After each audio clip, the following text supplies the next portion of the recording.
যখন মাইয়েতকে কবরে শোয়ানো হয় তখন সে তাকে দাফন করে যাওয়া ব্যক্তিদের হাঁটার খসখস আওয়াজ শুনতে পায়। এরপরে তাকে যখন শুইয়ে দেওয়া হয়, সে যদি মুমিন ব্যক্তি হয় তাহলে তার মাথার দিকে তার সলাত এসে দাঁড়িয়ে যায়। দুনিয়াতে আপনি যে নামাজগুলো পড়েছেন, আমি যে নামাজগুলো পড়ছি, এগুলো মাথার দিকে দাঁড়িয়ে যায়। ডান দিকে চলে আসে তার সওম মানে কি? রোজা। বাম দিকে চলে আসে যাকাত। তারপরে পায়ের দিকে চলে আসবে তার আত্মীয়তার সম্পর্ক রক্ষার ইবাদত, তার এই যে অন্যান্য দান সদকা, তার নফল আমল, তার তাসবিহ তাহলিল, তার কোরআন তেলাওয়াত ইত্যাদি পায়ের দিকে চলে আসবে। এখানে একটা হাদিস এসেছে, সূরাতুল মুলক যে ব্যক্তি রাতের বেলা তেলাওয়াত করবে, কোন সূরা ভাই? তাবারাকাল্লাযী বিয়াদিহিল মুলক ওয়া হুয়া আলা কুল্লি শাইইন কাদির।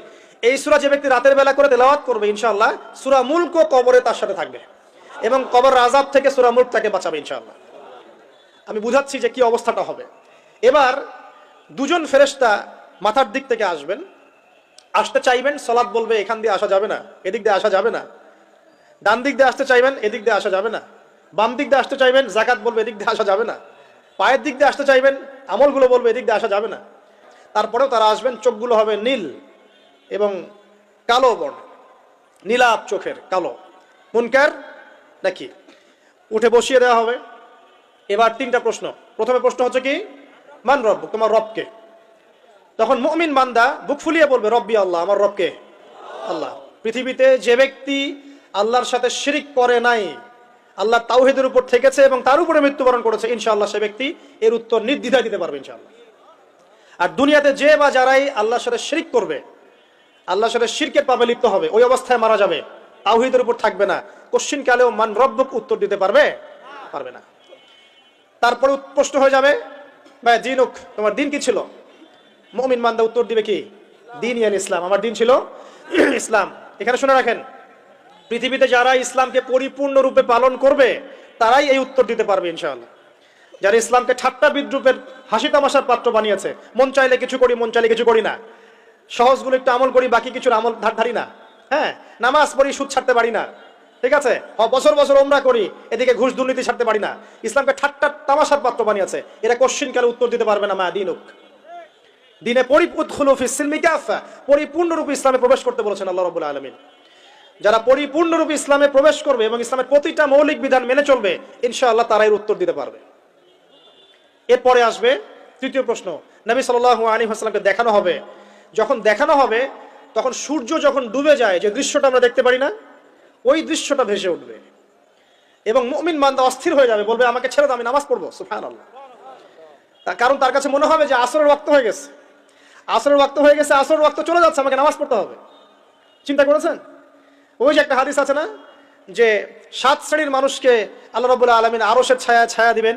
তার মধ্যে এক শ্রেণীর মানুষকে, যার অন্তর মসজিদের সাথে ঝুলে থাকে, তার মন মসজিদের সাথে ঝুলে ছিল, এই সূর্য ডুবে গেল বলে আমাকে ছেড়ে দাও, আমি নামাজ পড়তে যাব।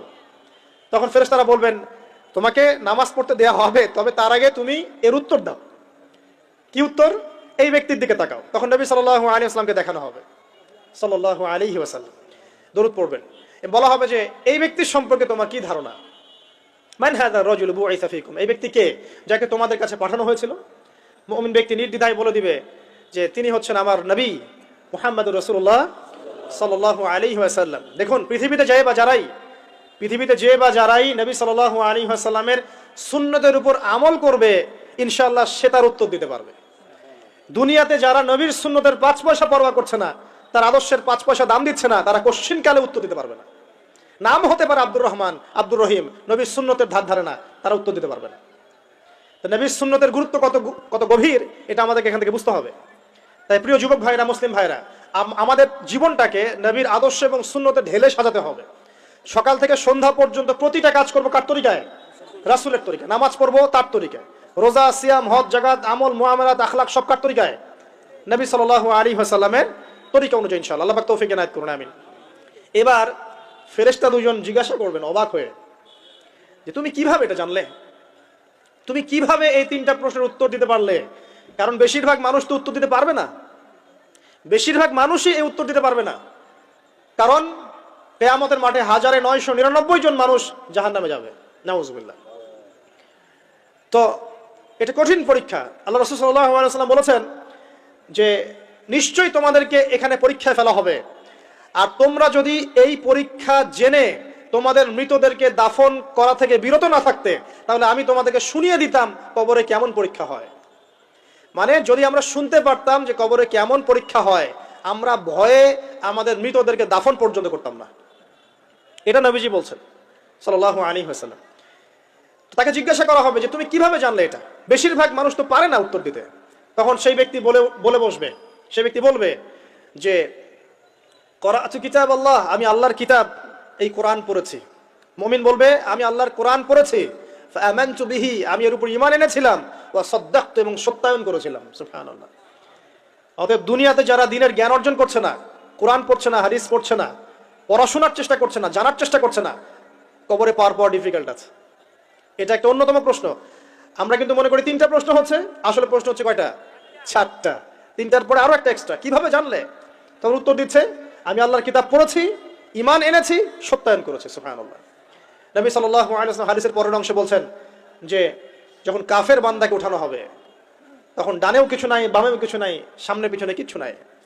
মাথার দিক থেকে ফেরেশতারা চলে আসবেন, উঠিয়ে বসানো হবে, প্রশ্ন করা হবে কে তোমার রব? একটাই উত্তর, লা আদরি, আমি জানি না।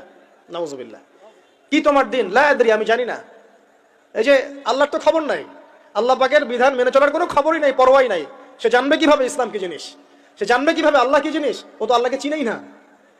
দিব্যি বলে বেড়াচ্ছে মহাবিশ্ব সৃষ্টি হচ্ছে বিগ ব্যাং থেকে, আল্লাহ বলে কেউ নাই। মানুষ সৃষ্টি হয়েছে বান্দর থেকে, নাউযুবিল্লাহ। ওই যে ডারউইনের মতবাদ, কি থিওরি অফ এভলিউশন নাকি? হ্যাঁ, তাই তো মনে হয়। অনেকদিন আগে পড়ছি ভাই, ভুলে গেছি এগুলো। যাই হোক, মানুষ তো আল্লাহকে চিনছে না। এখনো মানুষ মনে করছে যে আল্লাহ বলতে কেউ নাই, এবং এই মুক্ত চিন্তার নামে, বাক স্বাধীনতার নামে নাস্তিকতার যে চর্চাটা বেড়েছে বাংলায়, এটা আশঙ্কাজনক। বড় বড় বিশ্ববিদ্যালয় থেকে পড়ে আসছে, অনেক সময় দেখলাম বড় বিশ্ববিদ্যালয়ের প্রফেসর, সে বলছে যে মহাবিশ্ব বিগ ব্যাং দিয়ে সৃষ্টি হয়েছে, সৃষ্টিকর্তা নাই এখানে কোনো। তো মুসলিম বিজ্ঞানীর একটা কথা বলতেন যে মানুষ বিজ্ঞান সম্পর্কে অল্প জানলে নাস্তিক হয়ে যায়, আর অনেক গভীর জ্ঞান অর্জন করলে আল্লাহর কাছে আত্মসমর্পণ করে। খেয়াল করে দেখবেন, ডক্টর, ইঞ্জিনিয়ার যারা বড় বড় লেভেলে চলে গেছেন, অনেক সিনিয়র, তারা কিন্তু বেশিরভাগ নামাজি দেখবেন, নামাজ পড়ে, দান সৎকা করে, সমাজ কল্যাণমূলক কাজ করে। তারা কিন্তু রোগীর সেবা করতে গেলেও বলে যে নামাজ পড়িয়েন, রোজা রাখিয়েন, তারা কিন্তু বলে। অনেক ডক্টর আমি দেখেছি এমন, যারা যত বেশি গবেষণা করে তারা তত বেশি আস্তিক হয়ে যায়, আর টুটাফাটা গবেষণা করলে নাস্তিক হয়ে যাবেন।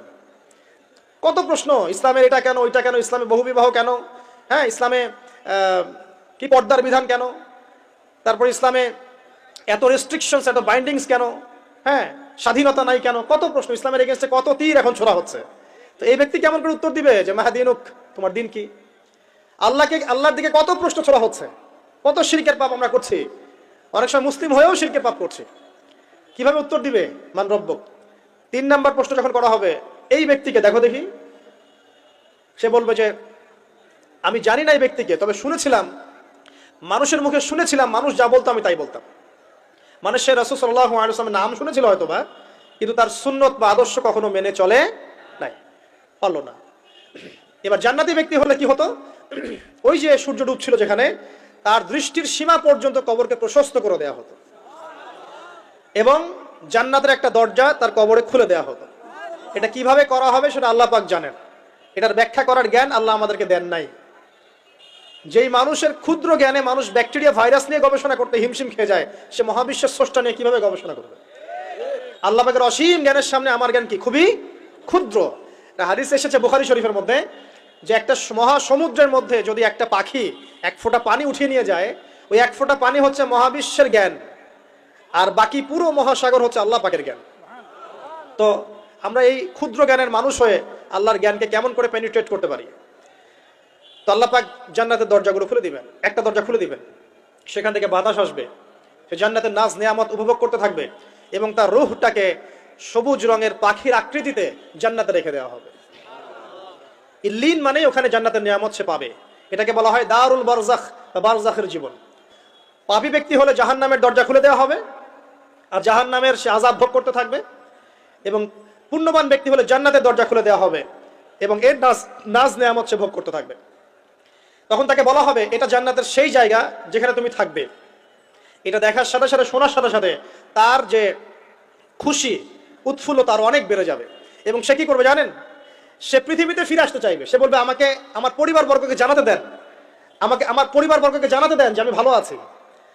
তখন ফেরেশতারা তাকে বলবেন যে এটা সম্ভব না, তোমার এবং তাদের মাঝে দারুল বারজাক আছে, তুমি এটা ভেদ করে যেতে পারবে না। তখন তার আত্মাটাকে ইল্লিনে দেওয়া হবে, একটা সবুজ পাখির আকৃতিতে জান্নাতে ঘুরে বেড়াবে ইনশাআল্লাহ। আর যদি জাহান্নামী হয়, তাহলে যে বললাম, দরজা খুলে যাবে জাহান্নামের, মর্মান্তিক আযাব তার দিকে আসতে থাকবে, কবর সংকুচিত হয়ে আসবে এমন ভাবে যাতে তার বাম পাজর ডান পাজরের ভিতরে এইভাবে ঢুকে যাবে, নাউযুবিল্লাহ। এবং এই আযাব চলতে থাকবে ইলা ইয়াউমি ইউবআসুন, পুনরুত্থানের দিন পর্যন্ত।